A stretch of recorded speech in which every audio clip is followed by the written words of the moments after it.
Over the last 200 years, snipers have changed the battlefield. Hey, honey, I'm great. Oh, I'm going. Right?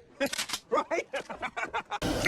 In addition to their direct hits, they also had major impacts, yes, pun intended, impacts on moral, strategic, and tactical decisions, especially when they target the command structure. Oh! Got me again! The greatest snipers are not always the ones with the highest body count. They are the ones that have affected the enemy the most because of their effect on strategic decisions and morale. Fighting a war no army can win. Snipers' skills are not just about being great shooter and really good marksmanship. They also need great craftsmanship with the ability to stalk, approach, plan, We need a plan of attack. I have a plan. Attack. and have incredible mental stability, patience, and focus. A lot of history's deadliest snipers started by being accomplished hunters. Note when I refer to kills, I usually refer to confirmed kills. The actual tally of confirmed and unconfirmed kills for a sniper is usually going to be much higher. Very cool. You history buffs out there, the term sniping probably originated in the early 1800s in British-controlled India, where hunters were shooting at the snipe, a game bird that was very difficult to hunt because of its alertness and camouflage. And random flight patterns. One of the earliest examples of a great sniper with both great marksmanship and craftsmanship was Jack Hinson, who operated during 1862-1864, the Civil War. Jack initially was a farmer and hunter in Tennessee. At the beginning of the war, some Union soldiers executed his two sons who actually were on a deer hunting trip. They then decapitated them and put their heads on the gateposts of the family farm. Also, he was 57 years old at the time. He decided to seek revenge and start a one-man's war. And I will have my vengeance. In this life or the next. He used a 50 caliber Kentucky rifle, targeting soldiers as far as half a mile away on land or boats on the Tennessee and Cumberland River. At the time, sniper shots were usually up to 200, 300 yards, and he was shooting up to half a mile away.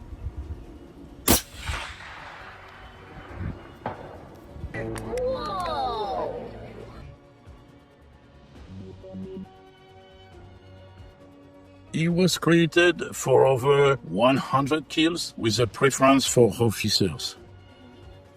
He put 32 notches on his rifle, one for each officer's removal. One, the early years, World War I. This is when snipers came on their own. While sniping was not entirely new before World War I, World War I marked a significant change with the appearance of specialized rifles for snipers, some of them with telescopic sights, as well as new tactics such as camouflage or shooting in pairs with a shooter and a spotter. We obviously make a great team. During that time, average sniper shots were about 300 to 500 yards. Also, the Germans initially led the way. One of the most successful snipers of World War I was a Canadian Aboriginal Lance Corporal First Francis Pegamagato. Wow. That name is a badass. With 378 kills. Oh my God. The Winter War. In November 1939, the Russians attacked Finland, thinking it would be an easy target. Well, they were wrong. The Finns put up a lot of resistance, resulting in massive losses for the Russians, despite their superiority in everything. Number of soldiers, tanks, aircrafts. We just got our ass totally kicked. During that conflict rose Simo Häyhä, nicknamed the White death. He was a master of marksmanship and craftsmanship. In less than 100 days, until he got seriously wounded, he killed about 542 soldiers. These were the confirmed kills.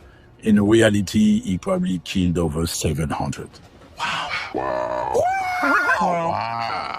He was a farmer with a passion for hunting and skiing, and he used those skills to bring fear and devastation to the enemy. He's fast. He's strong.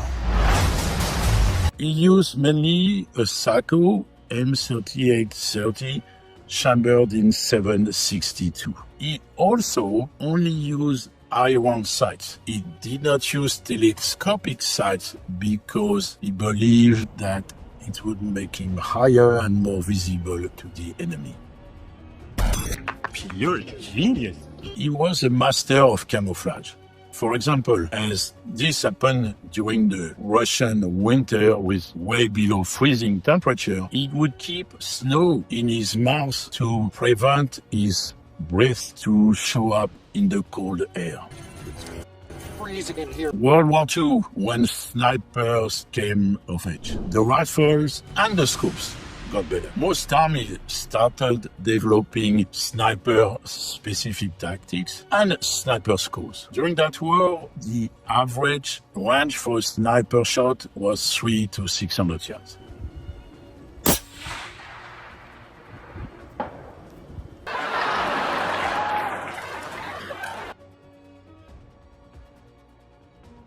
The Russians led the way initially, mass-producing large number of sniper rifles and snipers. They primarily used the Mosin Nagant rifle, chambered in 7.62. From this massive base came some very successful snipers, such as Michael Budenkov, with about 430 kills. Goodbye, everybody.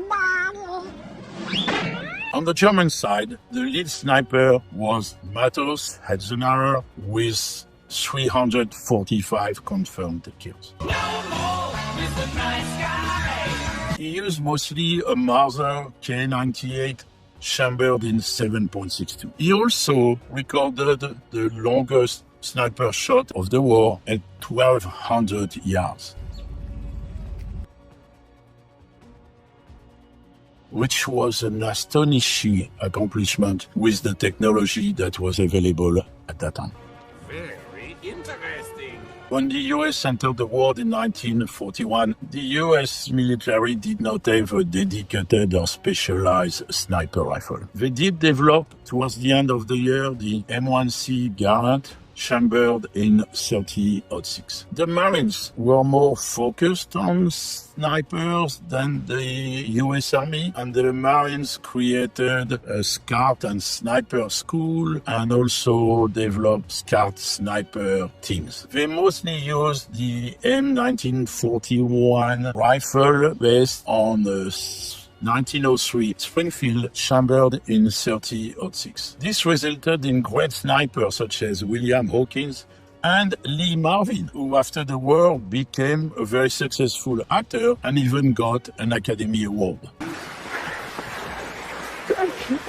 The Vietnam War, the US snipers rose and shine. The training produced many great snipers, and the tactics focused on eliminating high-value targets and disrupting operations. During such war, the average range for a sniper shot was 300 to 700 yards. Nailed it. With some exception, we shot at 1,000 yards and beyond.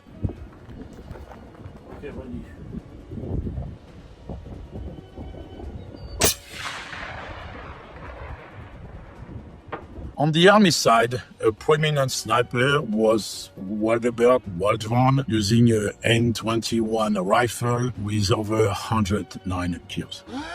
The Marines had many great snipers, including Charles Chuck Mulroney with 103 kills. And then we have the legendary Carlos Hathcock, nicknamed White Feather by the Viet Cong, because during most of the war, he wore a white feather on his cap. He had outstanding marksmanship combined with outstanding craftsmanship, resulting in 93 confirmed kills. Again, with likely a much higher tally if you include unconfirmed kills. Seriously. This is the Yoda of shooting and stalking. As the US military had not yet adopted a more modern sniper rifle, a lot of the snipers use modified civilian hunting rifles. For example, Carlos Hathcock, among many rifles, used a lot of Winchester 70 chambered in 30-06. Carlos Hathcock also pioneered the use of bigger, longer-reaching cartridges on rifle. For example, he put a scope on an M250 machine gun. This resulted in an astonishing record-breaking shot of about 2,500 yards. The War on Terror. This brought new environment and new challenges. Both Iraq and Afghanistan provided both very open field as well as urban environments. The average range for sniper shots was about 700 yards.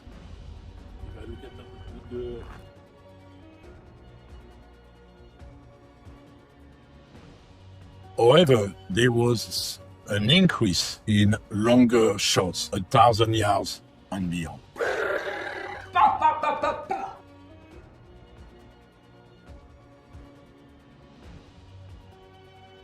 This came from many fighters. One of them was good training, but also improved technology. Scopes were getting better and more powerful, going from 10x magnification to 20x and more. Additionally, there were much more specialized rifles and ammunition for snipers. I know.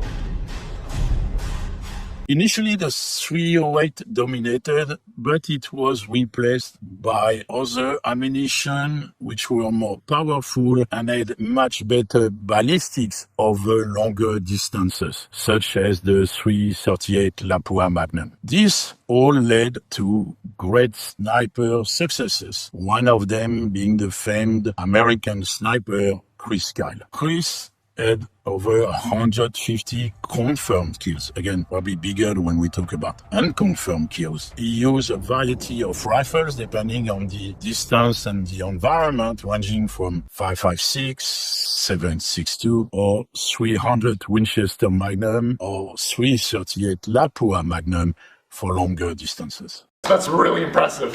Whoa.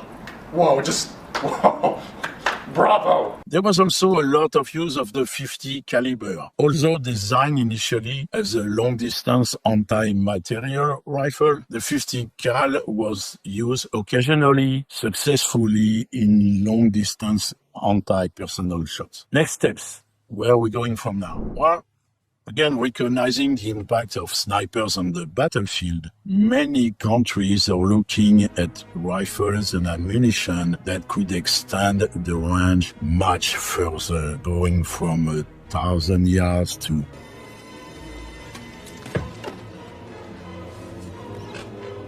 a mile and possibly beyond. This would allow the ability to eliminate high-value targets which things were safe way out there away from the front. It would also have a devastating impact on morale, creating the feeling that there's nowhere where you're safe. On the US side, this includes potential use of ammunition such as .375 ammo or the awesome 416 Barrett.